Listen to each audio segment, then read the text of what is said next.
Here at Everyday Driver, we work hard to show you cars in amazing locations. Sometimes, though, the weather just works against us. Over the course of this shoot, we had 60 degrees, clear and sunny.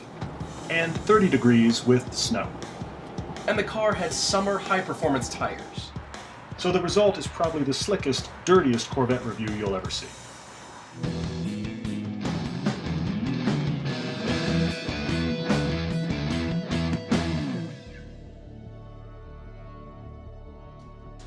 There's so much heritage riding on the next generation of the Corvette that it had to be done right.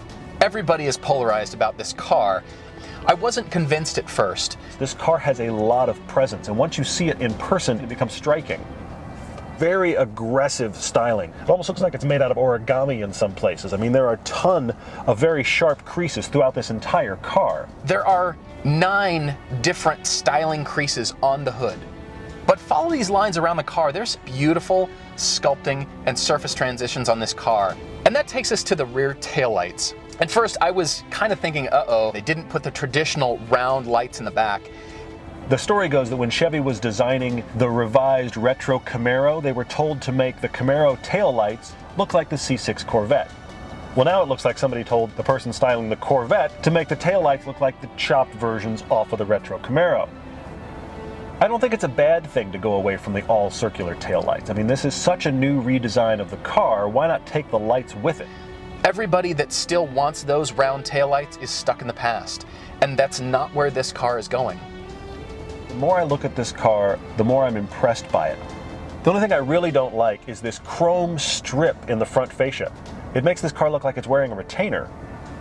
It has heritage, it has history, but GM's looking forward, and the interior reflects that.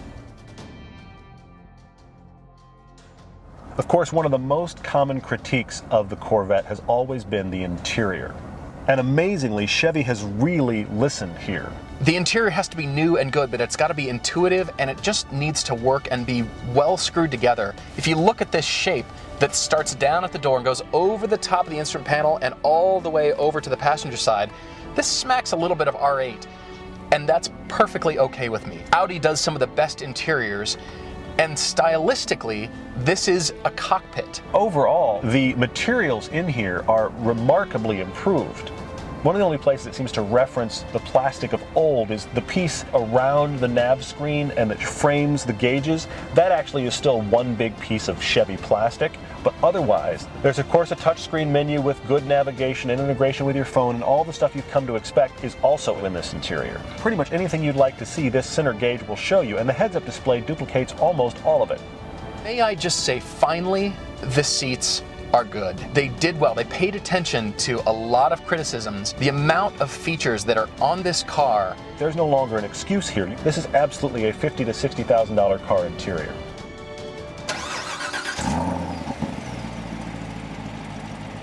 The car we're driving has the Z51, the performance package, and this is something you absolutely have to get. It includes the availability of the magnetic ride suspension. It's got the dry sump oil system, the electronic differential, larger slotted brake rotors. This is the one you have to have, but get this, it doesn't add a whole lot to the bottom line, to the price of this car. Why would you buy a Corvette without this performance package? Interestingly, this is just the base Corvette. This is not any special variation, which means the prices start about $52,000 and go up. Now, I, like you, have been reading a lot of things up to this point about the new C7. I've been reading about how good it is, and I gotta be honest, I've been a bit skeptical.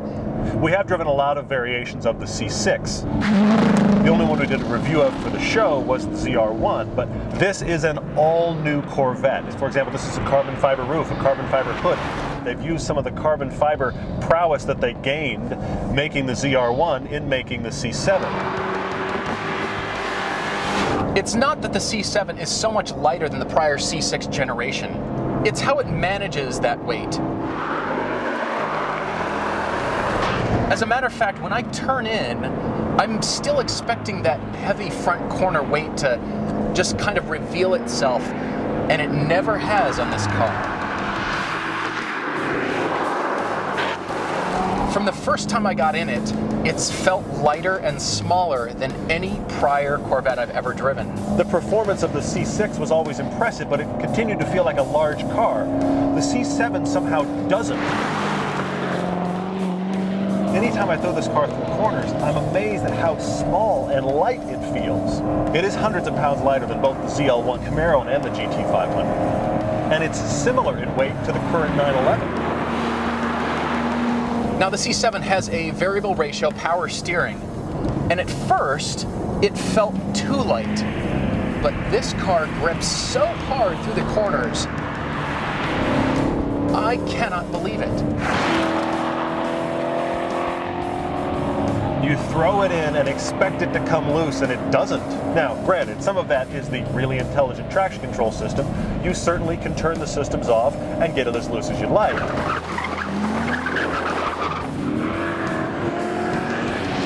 You're going to want to become a better driver. It's coaxing you to become a better driver, but it's not going to do it for you. All the tools are there, though. I have to admit, I'm used to a little bit more information in the steering wheel. I mean, so many cars have gone to variable electric steering that it's just becoming commonplace now, and the same things are true here as everywhere else, and that is there's not a lot of tire information. This has a smaller steering wheel, which makes you feel more involved in the driving experience, and the steering ratio is tighter than a Honda S2000. The weight is good, and it's actually very precise. I cannot believe how well this car tracks through the corners. I didn't think GM could build a precision instrument, and they have. This car corners so flat. It is available with a similar magnetic shock system that, of course, was in the ZR1, is also now in the ZL1 and the ATS and the CTS. I mean, GM has figured that out well. Body movement is so well controlled.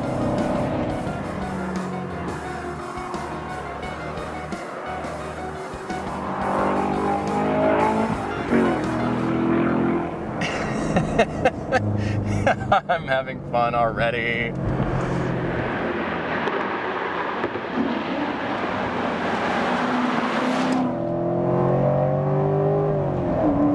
God, that's a good noise.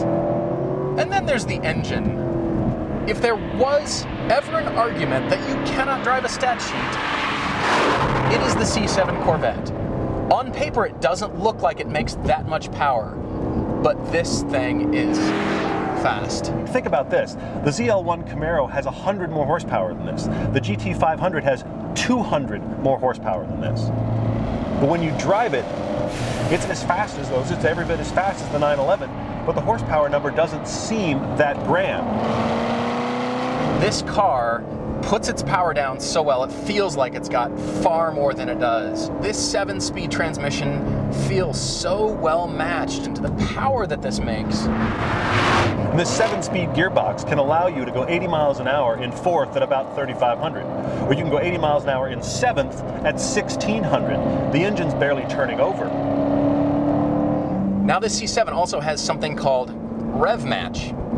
It uses the steering wheel from the automatic transmission cars. They've got these leftover paddles. Why? Well, because it's a parts bin steering wheel. They didn't want to design 2 steering wheels, so they designed one with paddles, and the manual went, what do you do with the paddles? Oh, we'll make them rev match. So if the gear indicator is white, that means it's off. But if it turns amber, you just pull the switch and it turns it on. It smooths your shifts both up and down. In fact, it's kind of keeps you from learning the clutch as well as you could, because once you use it a few times, it really is great.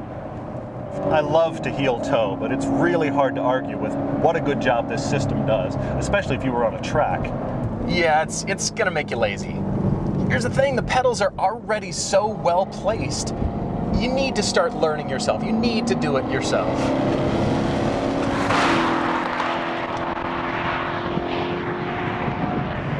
So welcome to our debate.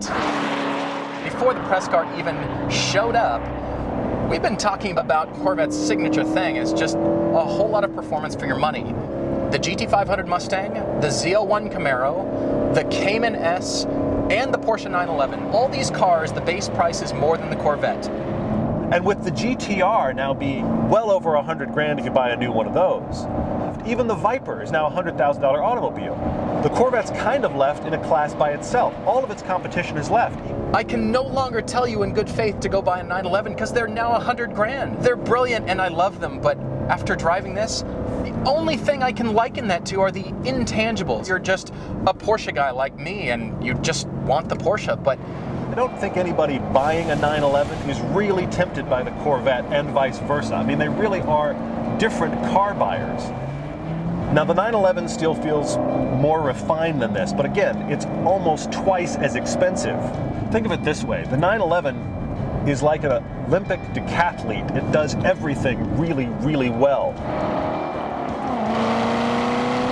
This car is more like a CrossFit champion. Both of them are amazingly versatile athletes. They just go about it a little bit different. And as I drive this, I'm struck by the fact that the Corvette may be the best performance bargain on the market right now. I'm not suggesting 60 grand isn't a good amount of money, but you're 40 to 50 grand less than everything this is supposed to compete with. that's the debate. That's what we're endlessly debating. It's also very debatable that there's other cars that are more fun to drive. I'm not a Corvette guy. I never have been. And this is the first car I would consider owning. And I say consider because, yeah, I'm a Porsche guy at heart, but that's not an excuse. That's not an argument. You got me. The 911 is your high class and probably high maintenance girlfriend. I mean, you can go anywhere and be proud to be with her. The Corvette is a little dirtier, and that's okay.